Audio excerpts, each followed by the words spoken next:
Hello, কেমন আছো সবাই? আজ চলে গেছিলাম নৈহাটি বড় মার কাছে। আর এত ভিড় হয় আমার সত্যি আগে জানা ছিল না।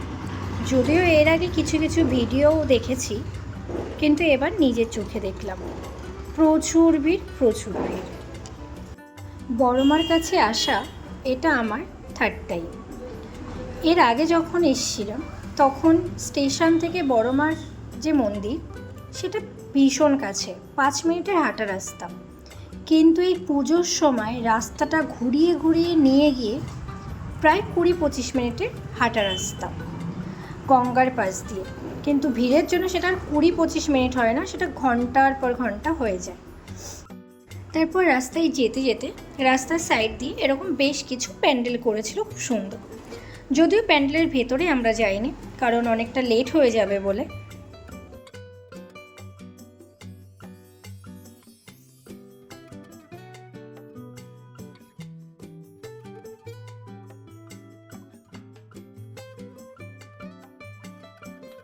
তারপর যেতে যেতে চলে এলাম গঙ্গার পাড়ে। তো একটু কিছুক্ষণ গঙ্গার পাড়ে দাঁড়িয়ে গঙ্গা দেবীকে প্রণাম করে আবারও হাঁটা শুরু করলাম বড় মায়ের মন্দিরের দিকে।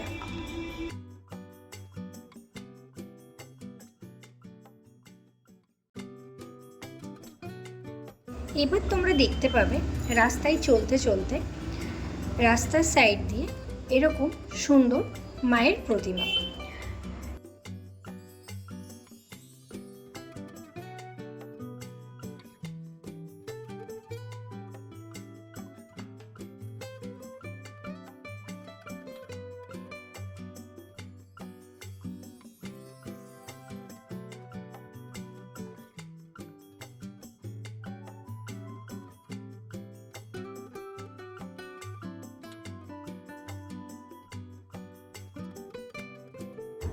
ভাই রে ভাই, এত ভিড় আর কিছুটা যেতে পারছি না। মানে 5-10 পা করে এগোচ্ছি তো আবার এরকম করে বাস দিয়ে আটকে থামিয়ে দিচ্ছে। তারপর যেই বাসটা খুলছে অমনি সবাই হুড়মুড়িয়ে সামনের দিকে আবার দৌড়াচ্ছে। আবার কিছু পা যাচ্ছে, আবার বাস দিয়ে সব আটকে দিচ্ছে। এরকম ভিড় তো ভাই কলকাতাতেও হয় না, নৈহাটিতে এত ভিড় কিছু বলার নেই। আর সবই বড় মার ইচ্ছা, বড় মাকে দেখার জন্যে কত দূর দূরান্ত থেকে মানুষ এভাবে এসে বড় মা দর্শন করছে। কিন্তু একটা কথা এখানে না বললেই নয়, মানুষ এখানে 8 থেকে 80 সবাই এখানে ঠাকুর দর্শন করতে আসছে। আর যে রাস্তাটা দিয়ে ঘুরিয়ে মানুষকে নিয়ে আসছে সেই রাস্তাটা কিছু কিছু জায়গা এতটাই খারাপ যে যখন তখন একটা অঘটন ঘটতে যেতেই পারে। তো সেখানে কোনো পুলিশ প্রশাসন কিচ্ছু নেই, কোনো সিকিউরিটির ব্যবস্থা নেই। কিন্তু যে জায়গাগুলো খুব ভালো জায়গা, রাস্তাটা চওড়া, সেই সব জায়গায় এতটা পুলিশের প্রোটেকশন আমার জানি না কী জন্যে দরকার।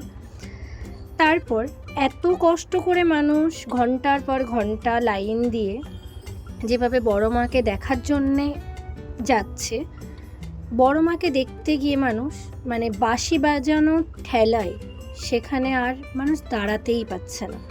মানে কয়েক সেকেন্ড হয়তো বড় মাকে দেখতে পাচ্ছে, না হলে আর দেখার সুযোগই নেই।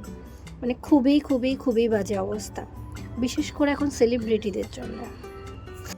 মানুষ যে কিছুক্ষণ দাঁড়িয়ে একটু বড় মাকে প্রণাম করবে বা তার মনের ইচ্ছা মাকে জানাবে বা কিছু চাওয়ার থাকলে সেটা চাইবে, মানে সেই সুযোগটা কোনোভাবেই আপনি পাবেন না। মানে পাবেন না তো পাবেন না। পেছন থেকে ধাক্কা আর বাঁশি বাজানো, সরুন সরুন সরুন, মানে কি বলবো, আর কিছু বলার নেই। যাই হোক, এইসব মন খারাপের কথা এখানেই বাদ। এবার রাস্তায় বেশ কিছু জায়গায় এরকম বড় বড় ডিসপ্লে করে দিয়েছিল, যেখানে মায়ের কিভাবে আনা হয়েছে মণ্ডপে, কিভাবে তার আরতি হচ্ছে, হোমযজ্ঞ হচ্ছে, কিভাবে মায়ের ভোগ রান্না হয়, কত কত দর্শনার্থী, মানে সব কিছু ভিডিও করে এখানে দেখানো হয়েছিল। মানে খুবই সুন্দর লাগছিল দেখতে। এটা লাইনে আমরা যখন দাঁড়িয়েছিলাম এরকম কিছু কিছু দেখানো হচ্ছিল। আর এটা যেখানটা লাগানো ছিল এইটা ছিল মায়ের যে আসল যে মন্দিরটা, সেই মন্দিরের ছাদের উপরে। তো ভীষণ সুন্দর ছিল। অন্য টাইমে তো এই মন্দিরের ভেতরে যে মায়ের যে প্রতিমাটা সেটাখানেই আমরা সবাই পুজো দিতে যাই। আর এখন যেটা হয় সেটা খুবই বড় একটা বড় মার ছবি, বেশ ভালো, খুবই সুন্দর। এবার সব শেষে চলে এলাম বড় মার কাছে। জয় বড় মা। সবাইকে ভালো রেখো মা, সবাইকে সুস্থ রেখো।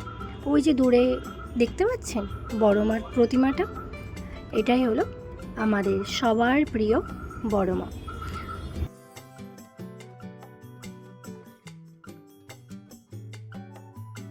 যদিও আমি এখানে বড় মায়ের খুব ভালো ভিডিও বা ফটো তুলতে পারিনি, কারণ হাতটা খুব নড়ে গেছিলো, ক্যামেরাটা নড়ে গেছিলো।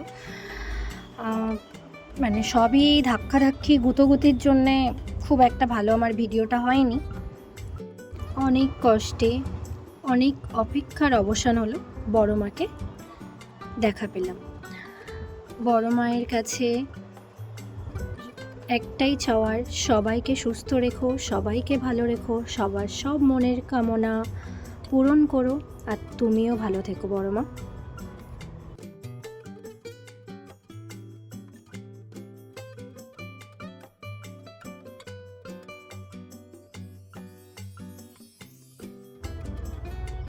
বড় মাকে দেখার পর এবার যখন আমরা স্টেশনের দিকে এগোতে থাকলাম, তখন এরকম বেশ কিছু মণ্ডপে এরকম মায়ের বিভিন্ন রূপের বিভিন্ন প্রতিমা এখানে হয়েছিল। এগুলো খুবই সুন্দর ছিল, খুবই ভালো ছিল।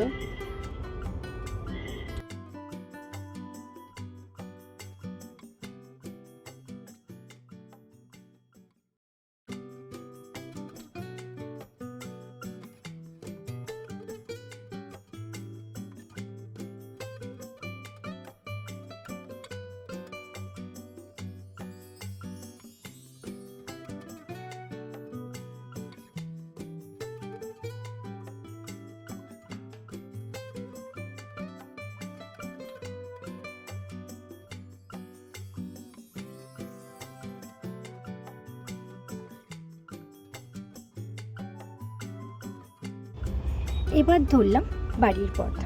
এবার যেটা দেখানো, এটা ছিল কল্যাণী স্টেশন থেকে নামার পর আমরা যখন বাইকে করে ফিরছিলাম, তখন রাস্তার সাইডে এখানে দুই সাইডে দুটো ঝিল টাইপের আছে, আমি যদিও নাম জানি না কি, কিন্তু খুবই খুবই সুন্দর করেছিল। মানে হঠাৎ দেখেই থেমে গেলাম যে এরকম সাইডেই একটা জায়গা থেকে ঝর্ণা মতো পড়ছে, খুবই সুন্দর লাগছে।